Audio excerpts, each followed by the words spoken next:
السلام عليكم. معكم الجيري اللي ركبت موتور 206 عند عم مختار. نعطيكم شوية المستجدات بعد عملية تركيب وبعد ما روحنا للجزائر. أول حاجة روحنا على خير وعافية. تاني حاجة بعد ما روحت لاحظت انه البوط فيتاس متفوتش مليح الفيتاس، خاصة البريمير والمارشاريار.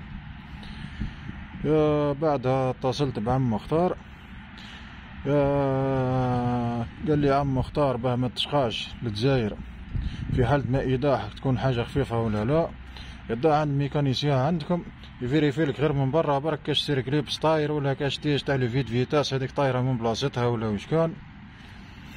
المهم ديتها الميكانيسيان لقينا كلش من برا مليح.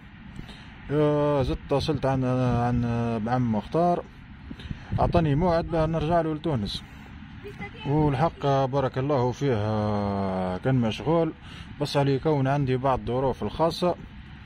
مسكين قال لي غدوه جيبها لي وخلاص. والله مع انه كي جيت لقيتهم في حالة، والله لقيتهم عندهم واحد 4 طوموبيلات حاصلين فيهم. والله المهم زاد في ريف عم مختار لقى المشكل من البواط.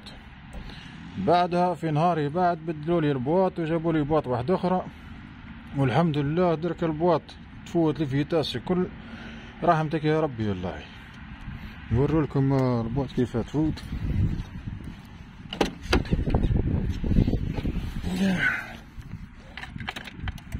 بسم الله.